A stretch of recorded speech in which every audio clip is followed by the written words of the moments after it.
What's up everyone, it's Tube, and when Pokemon announced Volcanion, they called it big news. People ridiculed it for that, but to me, things just don't add up. As far as I can remember, they didn't even hype up Hoopa Unbound as big news. That little devil messed with dimensions, that's not big news. The only other Pokemon that was hyped up this much is Perfect Zygarde, so this has to mean something. And that's what this video is about. Look at the final Pokemon of each region.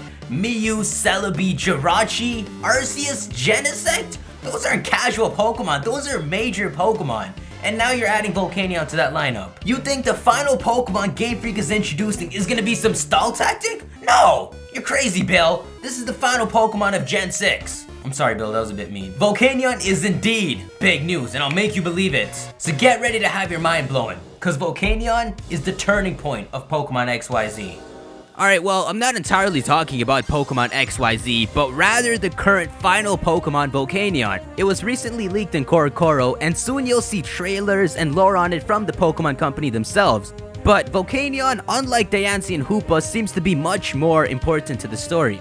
When Pokemon called Volcanion big news, it may have disappointed some of you, but the big news isn't that Volcanion is a new Pokemon. The big news is what Volcanion is. Let me start with the conspiracy. 2 years ago, when X and Y came out, it was leaked that Volcanion had something to do with the Kalos blackouts. You know, the blackouts that were going on for more than half the game. Now, if you don't know, there are a ton of things leaked about X and Y months before they were even revealed. Real leaks. Leaks like introducing a new type called Fairy that's weak to poison and steel. Leaks like Mewtwo getting 2 new forms activated by items. These are of course leaks done by someone from the Game Freak team themselves. Someone who had insider information beyond just X and Y. There's no telling whether Volcanion being linked to the Kalos blackouts was leaked by the same person, but if so, that's pretty big. The entire Kalos region is powered by a facility in Route 13 called the Kalos Power Plant. The same facility that Team Flare is controlling in X and Y.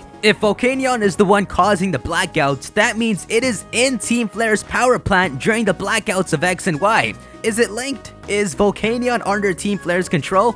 Some of you may not feel too strongly about Team Flare, but the reality is Team Flare is probably one of the biggest and most intelligent groups out there. Remember guys, AZ, he had a younger brother that tried to revive the ultimate weapon, but unlike AZ, he died of old age. Lysandre is the descendant of that younger brother. He is the current generation of AZ. He has huge importance in the story, and his entire organization is extremely intelligent. Lysandre knows everything about the ultimate weapon, the Team Flare scientists know everything about Zygarde and its forms, and they probably have infiltrators around the region to gain more knowledge, like Malva. Her hothead used to be a member of Team Flare, who says she still secretly ain't. Team Flare is still entirely relevant, and Volcanion as a powerful fire type totally sounds realistic as a pawn Team Flare would have.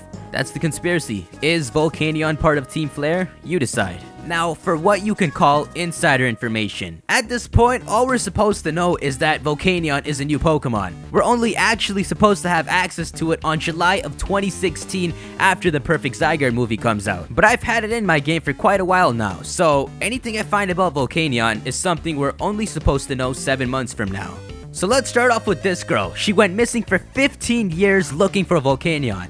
Did she ever find it? No. But she's done everything besides that. She's one of the few characters in the game that know information about Volcanion. She learned 3 major things about Volcanion. 1. Volcanion's power comes from an odd organ it has that instantly vaporizes water into steam and causes explosions. Something that is entirely unheard of in the natural ecology of Pokemon. 2. Volcanion has 2 huge arms that can crush even land on its back. Using them, it can create shockwaves or disperse a heavy fog and disappear into it. 3. Some people who live in the southern part of Kalos know of Volcanion's existence and admire it as the Pokemon that created nations for people to live in. Southern Kalos used to be entirely filled with mountains, but it's because Volcanion destroyed the mountains that people could begin living there. These are the 3 things Volcanion is known for. Some people admire it, some people fear it, but what does this all mean? Well, take a look at this guy in Oraz. Decades before the events of Oraz, he was part of an exploration crew led by this courageous man named Brandon. Their goal was to find Volcanion. They documented their adventures but were never allowed to release it. Upon seeing that you have Volcanion in your party, he says that the people in that group are the only ones in history to have seen that Pokemon. But we'll talk about that later. Their crew met Volcanion 3 times, each in 3 different regions. By his words, they met it in the deep swamplands of Kalos, the untouched woodlands of Sinnoh, and then on a desert island in Johto. And each time they met it, Brandon talks about something to watch out for. When meeting it in Kalos, he talks about how Volcanion can cause explosions and send mountains flying. This is because Volcanion is said to have destroyed mountain ranges in Kalos. In Sinnoh, he talks about how it can absorb moisture and create a lasting, thick fog. This is because there is this odd fog all over the Sinnoh region. And in Johto, he talks about how it can destroy mountains to create flat plains that people can live on. And that's because if you look at Johto, it looks like a region that used to be filled entirely by a mountain range. These are things Volcanion has done as it wandered through each region. Volcanion is the one that flattened the landmass of Johto, dispersed fog throughout the Sinnoh region, and destroyed the mountain range in southern Kalos. Now, before we talk about who these explorers that search for Volcanion are, know the timeline of these events. ORAS is the earliest of all games, so these explorers searched for Volcanion years before every Pokemon game took place. This girl that returns after searching for Volcanion for 15 years ends at the end of the timeline. Do the events overlap? Maybe. But she does mention meeting a trainer who witnessed Volcanion dispersing fog on a mountain. But first, I want to focus on something this guy says. The thing that catches my eye here is him saying that the people in that group are the only ones in history to have seen Volcanion. Yes, I know, this is what he thinks, but man, no one ever says it like this. Why would we care about his knowledge, and why would he even consider telling us unless it was meaningful? It's odd to say this, but I don't think he's talking about some group of descendants. I think he's talking about his crew. So why don't we focus on his crew? We don't know much about it except that it was led by this odd, adventurous person who knew so much about Volcanion. In fact, he knew just as much as that girl who spent 15 years researching did. What was his name again? Alright, Brandon. Could Brandon be anyone? Or could Brandon be the one person with that name in the entire series? The same person who appreciated the life of exploring and talks about his near-death adventures.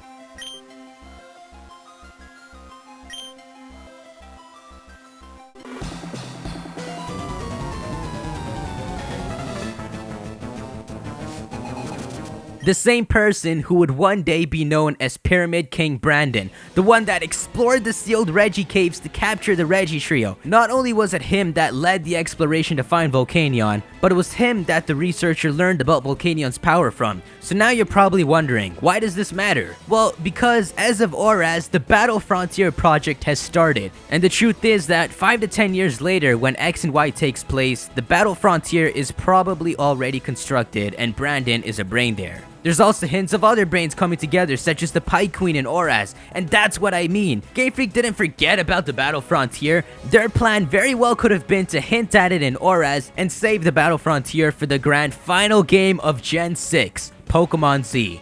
But it doesn't end there. The reason Volcanion is such big news is... it's odd. You see, based off what the characters are saying, something just doesn't seem right with this thing. Aside from those explorers, only some families in Kalos know about Volcanion as a Pokemon that creates flat land for people to live on.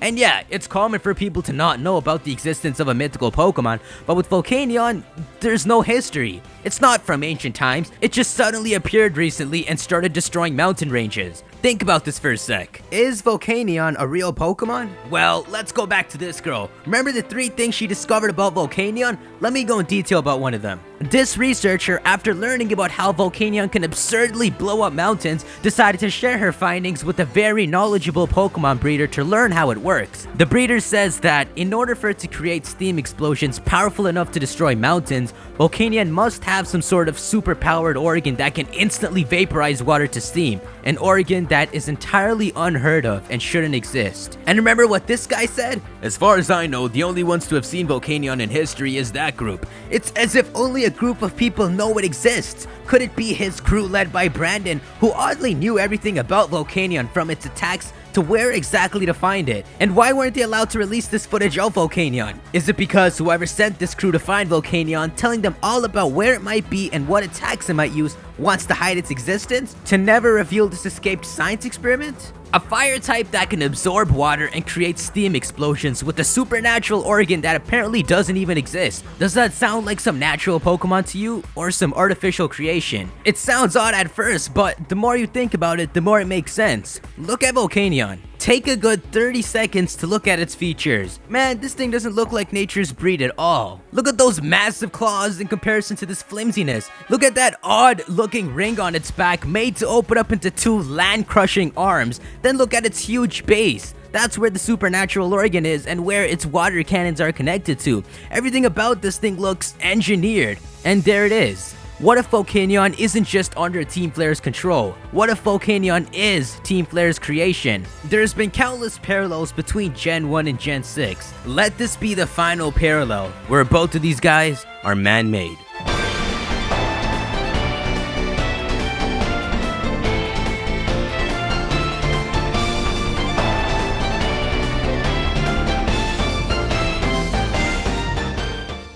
I don't know how many of you guys know this, but this is creative speculating. This ain't generic speculating. You want generic speculating? How about Volcanion is a steam Pokemon, a kettle Pokemon? See, that's generic speculating. This is creative speculating, where you have fun. Remember I told you to have fun?